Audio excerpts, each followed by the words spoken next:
Ya. Bien, buenos días jóvenes. Clase de hoy. Continuamos con nuestro repaso ya de lo que es Poder Judicial, Declaración Universal de los Derechos Humanos del año 48, ¿no es cierto? Las violaciones de los derechos humanos en Chile y también los gobiernos totalitarios. Estamos en la clase 16, del lunes 17 de agosto para cuarto medio A en este caso. ¿Ya? El contenido, ¿no es cierto? O sea, estamos en la unidad número 2, Justicia y Derechos Humanos, guía de retroalimentación de los derechos humanos, y el objetivo es evidente, ¿no es cierto? Reforzar estos contenidos.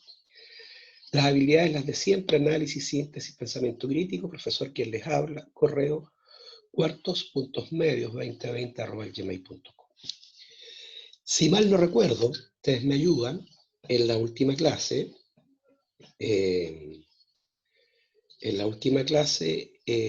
quedamos en la número 50. ¿Quién me ayuda?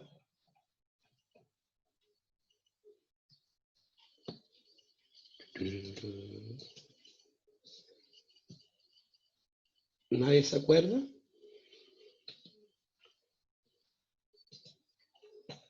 ¿No?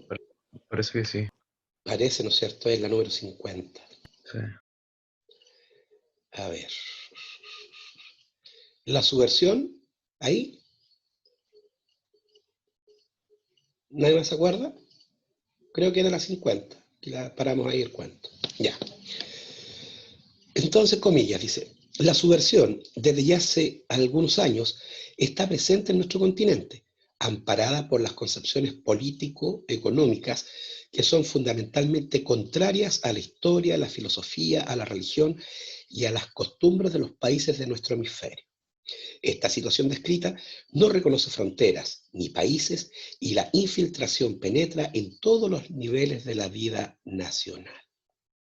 Documento de trabajo de la reunión de servicios de inteligencia de Argentina, Uruguay, Chile, Paraguay y Brasil en Santiago de Chile, el año 1975.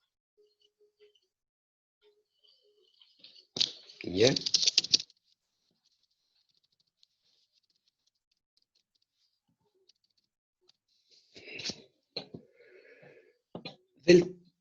La característica común de las dictaduras latinoamericanas que se extrae del texto es A. La necesidad de crear organismos continentales que resguarden el respeto a los derechos humanos. B. La desafiliación de las naciones latinoamericanas respecto de la pugna ideológico-política entre populismo y nacionalismo. C. La creencia en la presencia de un enemigo que opera desde el interior de los estados para disolver la esencia de la nación. D. El convencimiento de que la democracia formal es el principal instrumento para aislar a los grupos que ejercen violencia política. E. La convicción de que es necesario revertir el rol central que había tenido la empresa privada en la economía nacional durante las décadas precedentes. Daniela García me dice que es la C. ¿Alguien más quiere participar?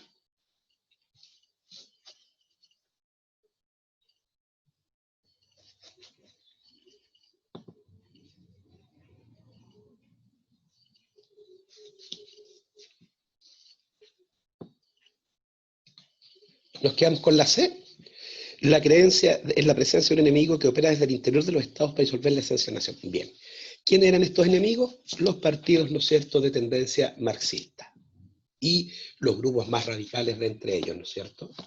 En el caso de nuestro país, el MIR y el Frente Patriótico Manuel Rodríguez. 51. Lejos de silenciar absolutamente a los grupos de izquierda, el discurso oficial habló compulsivamente de ellos y de sus integrantes. Tanto la prensa, obsecuente correa de transmisión del gobierno, especialmente en los 70, como las propias autoridades del régimen asimilaron al militante y a los dirigentes de izquierdas con la delincuencia. Esta vinculación entre delincuencia y política encajaba dentro de un régimen discursivo que hacía aceptable y necesario el conjunto de controles jurídicos y policíacos. De acuerdo al autor, el discurso oficial sobre los militantes de izquierda en Chile tenía por objetivo principal: A. Convencerlos de lo errado de sus postulados. B. Aislar a su núcleo familiar del resto de la población. C. Justificar las medidas represivas del Estado. D. Fomentar la delación entre los propios militantes. E. Reivindicar el carácter político de los detenidos. A, B, La C, D C. o E. ¿La? C. ¿Quién me contestó? Araceli. Araceli. Bien. Justificar las medidas represivas del Estado. Perfecto. 52. Una causa fundamental sobre intervención militar es el fracaso del gobierno de la Unidad Popular. El gobierno de Allende generó conflictos que afectaron uno de los valores más preciados por los militares, como es el orden y los consensos básicos. El caos que se impuso en el país, el fantasma de la guerra civil, la crisis económica, los continuos paros y tomas, la formación de grupos paramilitares, la violencia, fueron creando el ambiente que estimulaba a una solución de fuerza como única manera de terminar con la crisis integral que vivía el país. A juicio de los autores de la fuente historiográfica, el golpe de Estado de 1973 fue 1. La causa de una guerra civil que generó un ambiente de crisis política, social y económica en Chile. 2. La responsabilidad del gobierno de la Unidad Popular en tanto atentó contra los valores militares tradicionales. 3. Un evento necesario e ineludible debido a la postración económica y social que presentaba Chile durante el gobierno de la Unidad Popular. Solo 1, solo 2, solo 3. Solo 2 y 3. 1, 2 y 3. ¿Cuál será, muchachitos?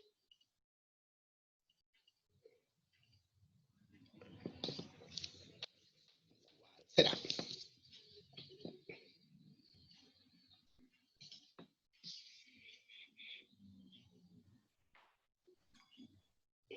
La D. D de dedo. Solo 2 y 3. ¿Quién me contestó? Yo, Fabián. Bien, Fabián. Excelente. La 2. No hubo guerra civil acá en Chile. No llegamos a eso. Estuvimos a punto. No llegamos a eso. 53. 53.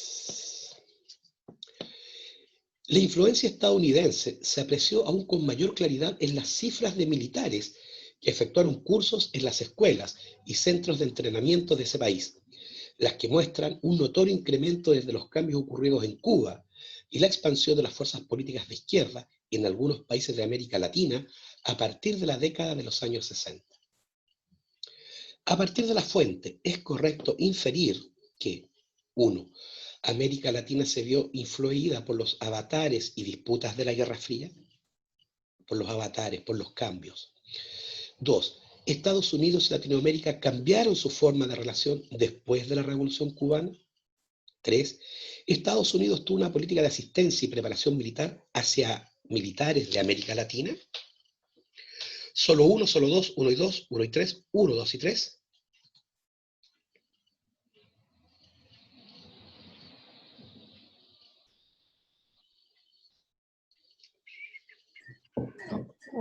La E. La E, Montserrat me dice la E, ya, y otra persona me dijo la E, correcto. 1, 2 y 3, ya. Bien. 54. En Santiago y en provincias, desde siempre en la CNI y ahora también en investigaciones y carabineros, en recintos secretos y últimamente hasta en las calles, se practica la tortura. Se practica científicamente para extraer información con métodos sofisticados y con personal preparado, incluso profesionales médicos. Se practica también como instrumento de represión. Las Fuerzas Armadas se transforman, por momentos, en bandas terroristas que recorren las poblaciones. Ante esto, no podemos callar los que queremos defender la persona humana, los que profesamos nuestra fe en Dios hecho hombre. Exigimos hoy día particularmente al Poder Judicial que cumpla su grave responsabilidad en esta situación. Movimiento contra la Tortura, Sebastián Acevedo, 3 de noviembre de 1983. De acuerdo con la fuente, se puede concluir que durante la dictadura militar en Chile, 1. Existían organismos especializados para reprimir a la disidencia, es decir, a los opositores. 2. La tortura fue un procedimiento planificado con objetivos específicos. 3. La violación de los derechos humanos fue claramente castigada, sancionada en tribunales. Solo 1, solo 2, 1 y 2, 1 y 3, 1, 2 y 3. La C. La C, solo 1 y 2. No, no es la C. La E. La E. La E. Sí. A ver, espérese, ¿qué me dijeron? ¿La C? Sí, La E. perdón, la CC. No, los primeros que me dijeron la C. Es la C. Porque la violación de los derechos humanos fue claramente castigada en tribunales. No, faltaron a su principio de imparcialidad de los tribunales en ese tiempo. ¿Ya? Bien. 55. La institucionalización del régimen militar se llevó a cabo a través de la formulación de una nueva constitución política en Chile. Promulgada en 1980, consagró la denominada democracia tutelada. La denominada democracia tutelada. Para materializar dicho tipo de democracia se estipuló a. El aumento de la mayoría de edad para poder votar. B. La proscripción de los partidos de izquierda no marxistas. C. El derecho a sufragio solo para varones y mujeres casadas. D. La presencia parlamentaria de senadores designados y vitalicios.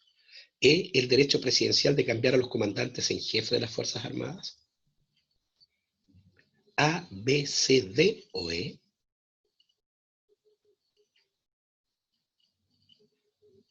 ¿Cuál de todas estas características nos hace decir que durante los años 80 nuestra democracia fue tutelada, fue cuidada, fue protegida por los militares?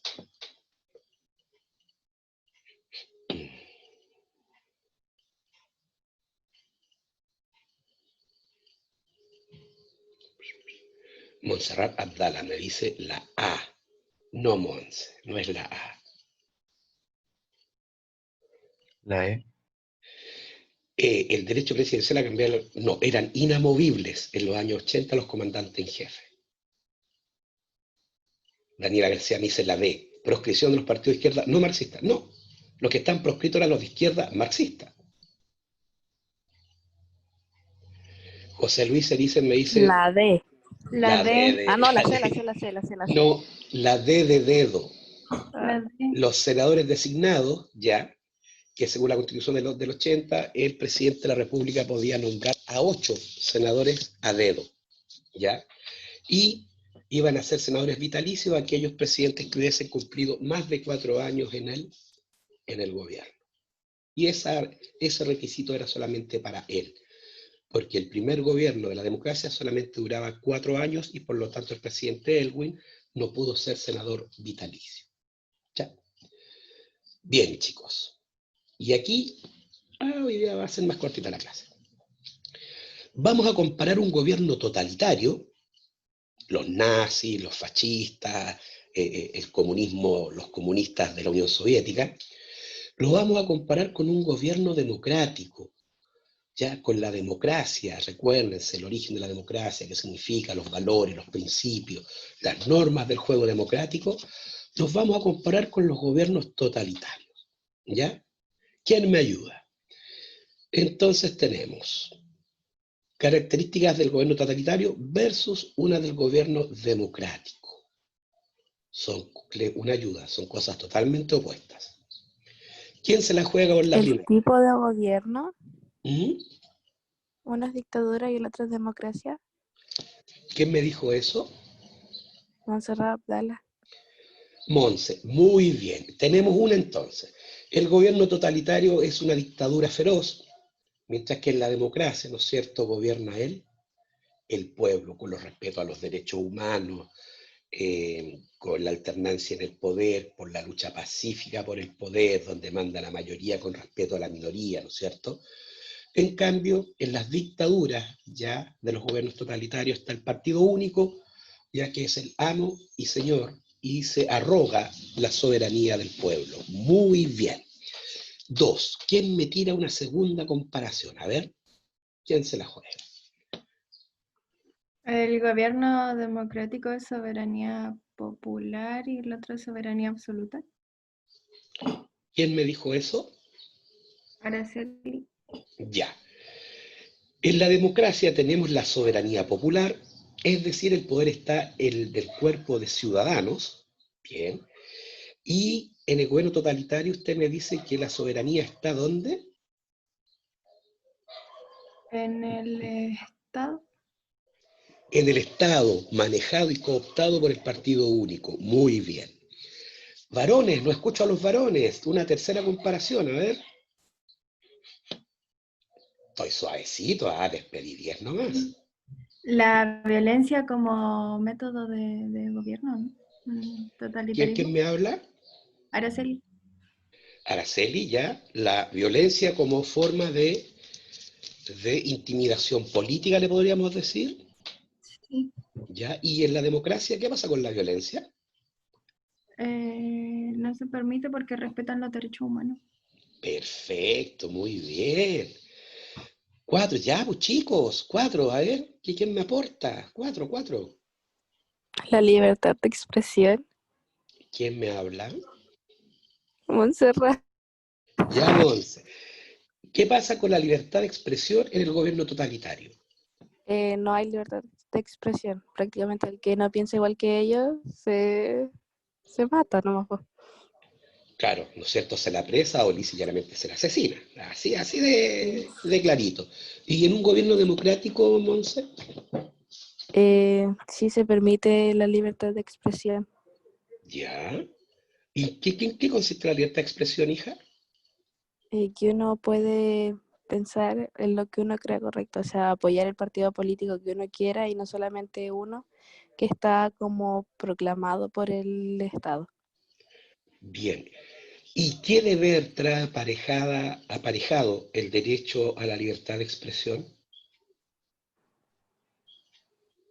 Oh. Usted tiene derecho a decir lo que piensa, a decir lo que opina, pero ¿cuál es su Sí. deber? ¿Votar o no? ¿Elegir? No respecto de su derecho a decir lo que usted piensa, entonces bueno, a emitir su opinión, a estar en desacuerdo. ¿Respetar a los demás? ¿Mm? ¿Respetar a los demás?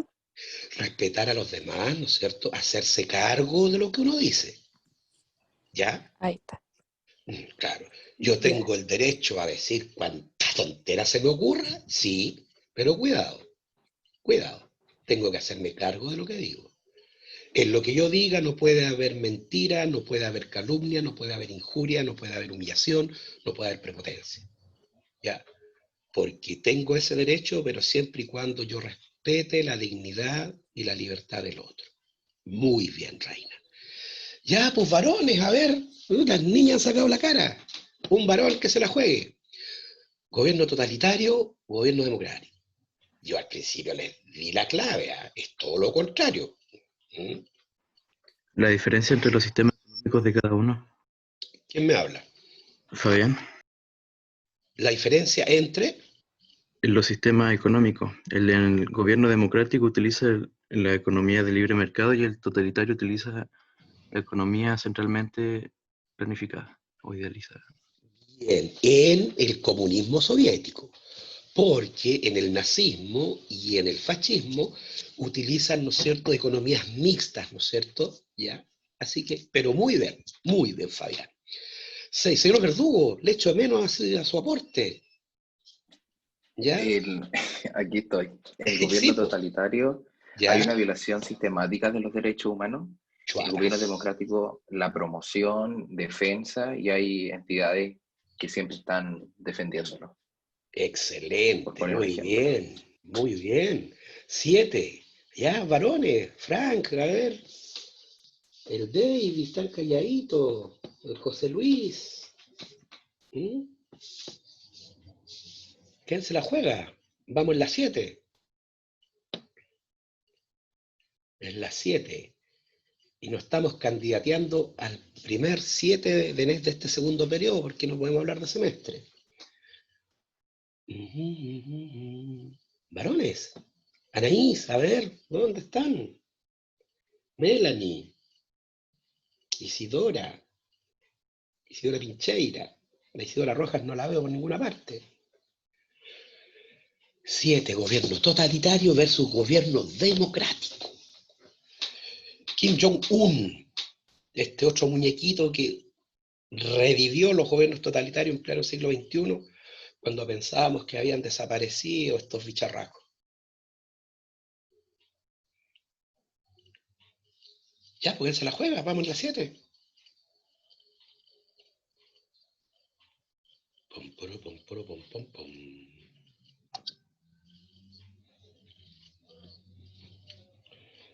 Profesor, Dígame. pluralismo político e ideológico lo dijeron. No, ¿quién me habla, Daniela? Araceli. Araceli, ya. ¿Qué pasa con el pluralismo político e ideológico? Que en un gobierno democrático existe el pluralismo político e ideológico, es decir, cualquier persona puede, como que se hace cargo de sus creencias, por así decirlo, Ya. o elige en qué cree, o en qué política está. Y en el gobierno totalitario existe uno, solo un partido político. Excelente, ¿no es cierto? Bien. El monopolio de las ideas, que no es bueno, ¿no es cierto? Bajo ninguna circunstancia. Bien. 8. ¿Quién se la juega? ¿Quién me ayuda? ¿Quién me ayuda con otra comparación? No sé si esto sea así como parte de un gobierno totalitario, pero a veces restringen líneas de pensamiento en las artes, por ejemplo, como que no hay cultura, en ese tipo de cosas. Y en la democracia, obviamente que hay diversidad, en todo ámbito. Correcto, muy bien, señor Verdugo, ¿no es cierto? A ver, empezamos justo. En los gobiernos totalitarios hubo arte, pero llamado arte oficial, ¿ya? El arte oficial, ya el arte de los, por ejemplo, en el caso de la Unión Soviética, el arte de los socialismos reales, ¿no es cierto? Ese arte que reivindicaba al pueblo oprimido. Mientras que en la bendita democracia, el arte en su plenitud puede ser expresado siempre y cuando, evidentemente, ese arte no falte el respeto a la dignidad de las personas, ¿no es cierto? La única limitación, que es evidente por lo demás, como debe ser. Bien, señor Verdugo. 9. ¿Quién me ayuda con una novena comparación? ¿Quién me ayuda con una novena comparación?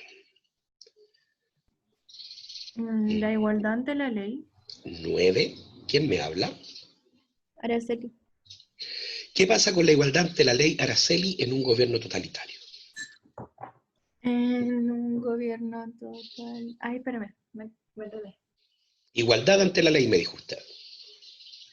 Se excluyen a cierto grupo del país, por así decirlo.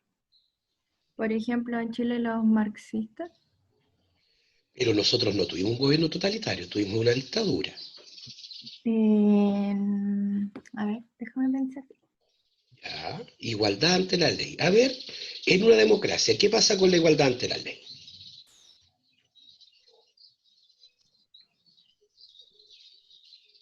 Cualquier persona tiene el derecho a votar o a dar su opinión.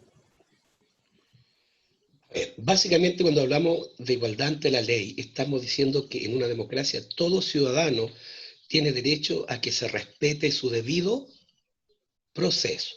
Jueces imparciales, juicios públicos, donde tenga derecho a un abogado que lo defienda, donde si va a ser castigado con la privación de su libertad, esta tiene que ser cumplida en un recinto exclusivamente destinado para ello, la presunción de inocencia, todo eso implica la igualdad ante la ley.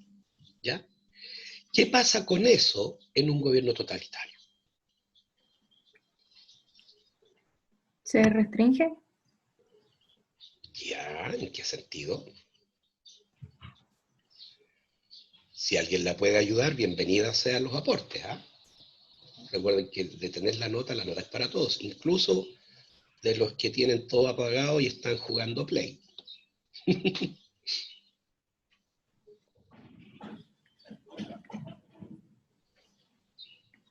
O navegando por escabrosas páginas de internet. ¿Qué pasa con la igualdad ante la ley en un estado totalitario? ¿No se respeta? ¿Y por qué no se respeta? ¿En qué sentido? A ver, explíquenme, yo no sé. A ver, Por ejemplo, no sé, una persona sale impune de algún crimen o cosas así. Ya. ¿A quién se persigue preferentemente en los estados totalitarios? ¿A quiénes se les A los persigue? A la opositores. ideología contraria a la que gobierna. Eso, a los opositores en general, ¿no es cierto? O, como en el caso del nazismo alemán, a un determinado grupo por un solo hecho de pertenecer, ¿no es cierto?, a una etnia distinta, por ser judío. Se incluyó también a los homosexuales, gitanos, muchos católicos, ya, que eran disidentes a Hitler. Bien, costó la 9, ¿ah? Y la 10. ¿Quién se la juega por la 10? No sé si estará bien, pero en el gobierno democrático hay elecciones periódicas y en el totalitario no. No, si los gobiernos totalitarios tienen elecciones, O tenían. sea, pero me refiero como De menos. un candidato. Claro, Eso. bien, Que hay más variedad, podría decirse. eso. En el gobierno totalitario hay elecciones periódicas, es decir, cada cierto tiempo, cada cierto periodo, sí. El Sí, sí. problema, el problema es que los ciudadanos Son más tenían, limitadas. correcto, tenían que votar por los candidatos del partido único. Partido Eso era. fascista en Italia, partido nazi en Alemania, partido comunista en la Rusia, en la Unión Soviética de Stalin, ¿ya? ¿Y en el gobierno democrático? Hay, pero de todos los partidos que existen, Como, candidatos. como dijeron anteriormente, existe el pluralismo político e ideológico. Aquí pueden ir a las elecciones los comunistas, los socialistas, los demócratas cristianos, los de la UDI, los de RN, Frente Amplio, ya el Partido del Sur, el Partido de los Trabajadores, el Partido Regionalista y cuánto partido hay. Ya. Bien, chicos, perfecto. ¿Alguna duda hasta acá? ¿Alguna pregunta, muchachos? No, profe, quedó todo claro. Ya. No, profe. Entonces, si Dios quiere, el próximo lunes vamos a comenzar con materia nueva. ¿Ya? Y de aquí, me hacen acordar, porfa, en el WhatsApp del curso, profe, porque se me olvida, profe, súbanos el pago, o sea, esta guía, para que ustedes la tengan. Entonces, para cuando yo le mande la actividad con nota, ustedes puedan reforzar y todo este cuento. ¿Les parece? Ya, profe. Sí, profe. Bien, perfecto. Sí, profe. Ya, vamos, no se me arranquen, vamos a dejar de... Vamos a parar acá, porque quedan 10 minutos. Yo no soy de los que hay que rellenar para cumplir tiempo.